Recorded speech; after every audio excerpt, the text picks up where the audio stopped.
Apa yang dimaksud dengan transubstansiasi? Transubstansiasi adalah doktrin Katolik yang menyatakan bahwa roti dan anggur dalam Ekaristi diubah menjadi tubuh dan darah Kristus, meskipun tetap dalam bentuk roti dan anggur.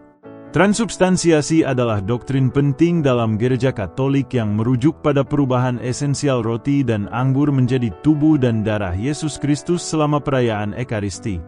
Meskipun penampakan, rasa, bau, dan sifat fisik lainnya dari roti dan anggur tetap tidak berubah, esensi atau substansinya diubah sepenuhnya.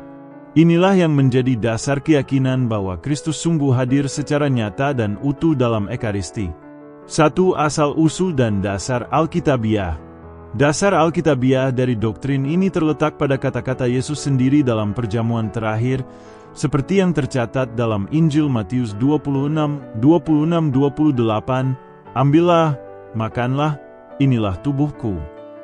Perkataan ini diulangi dalam Injil Markus, Lukas, dan dalam surat Rasul Paulus kepada jemaat di Korintus.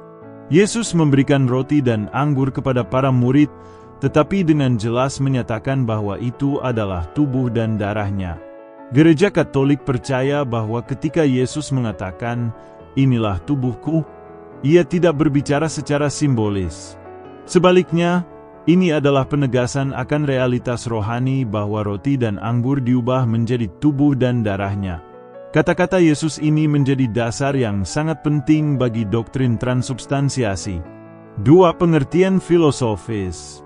Untuk memahami transubstansiasi, penting untuk mengenal konsep filosofis yang mendasarinya, terutama yang berasal dari filsafat Aristotelian. Menurut Aristoteles, semua benda memiliki dua komponen, substansi dan aksiden. Substansi adalah esensi sejati dari sesuatu, sementara aksiden adalah sifat-sifat yang bisa diamati seperti bentuk, warna, dan rasa. Dalam transubstansiasi, substansi roti dan anggur diubah menjadi substansi tubuh dan darah Kristus, tetapi aksidennya, penampakan luar, tetap sama. Inilah yang membuat transubstansiasi unik. Meskipun roti dan anggur secara fisik tampak tidak berubah, substansi sejatinya telah berubah secara total. 3. Konsili Lateran IV dan Trente. Pengesahan resmi doktrin transubstansiasi datang dari Konsili Lateran IV pada tahun 1215. Konsili ini menyatakan bahwa melalui konsekrasi, perubahan nyata dari roti dan anggur menjadi tubuh dan darah Kristus terjadi. Perumusan yang lebih terperinci dan penegasan ulang muncul pada Konsili Trente 1545-1563 sebagai tanggapan terhadap tantangan dari reformasi Protestan. Konsili Trente menegaskan bahwa transubstansiasi adalah ajaran yang harus dipegang oleh seluruh umat Katolik. Dalam keputusan konsili tersebut, dinyatakan bahwa setelah kata-kata konsekrasi diucapkan oleh imam, roti dan anggur bukan lagi sekadar simbol, melainkan sungguh-sungguh tubuh dan darah Kristus, meskipun aksiden dari roti dan anggur tetap tidak berubah. 4. Makna spiritualitas transubstansiasi. Transubstansiasi bukan hanya sekadar perubahan material, tetapi memiliki makna spiritual yang mendalam. Umat Katolik percaya bahwa dalam setiap misa, Kristus hadir secara nyata dalam Ekaristi, memperbaharui pengorbanannya di kayu salib. Oleh karena itu, setiap kali menerima komuni, umat Katolik tidak hanya mengenang perjamuan terakhir, tetapi juga berpartisipasi dalam pengorbanan Kristus yang menyelamatkan. Kepercayaan akan transubstansiasi membawa implikasi besar dalam kehidupan spiritual umat. Ini mengundang umat untuk mendekati Ekaristi dengan rasa hormat dan penghormatan yang mendalam. Umat diajak untuk mempersiapkan diri sebaik mungkin, termasuk melalui pengakuan dosa, agar dapat menyambut tubuh dan darah Kristus dengan hati yang bersih dan penuh syukur. 5. Perbedaan dengan pandangan lain.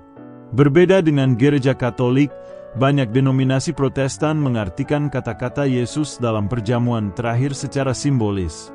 Mereka memandang roti dan anggur sebagai tanda atau simbol dari tubuh dan darah Kristus, bukan sebagai kehadiran nyata. Pandangan ini dikenal sebagai teori simbolis atau memorialisme. Sementara itu, Gereja Ortodoks Timur juga percaya pada kehadiran nyata Kristus dalam Ekaristi, tetapi tidak menggunakan istilah transubstansiasi. Mereka lebih memilih untuk berbicara tentang misteri perubahan yang tidak dapat dijelaskan, menunjukkan rasa hormat terhadap sifat sakramental yang tak terungkapkan sepenuhnya oleh akal manusia. 6. Implikasi liturgis. Transubstansiasi mempengaruhi cara Gereja Katolik melaksanakan misa. Seluruh tindakan liturgi berpusat pada perayaan Ekaristi, di mana konsekrasi roti dan anggur menjadi momen puncak. Imam, yang bertindak in persona Christi, dalam pribadi Kristus, mengucapkan kata-kata konsekrasi yang sama dengan yang Yesus ucapkan dalam perjamuan terakhir.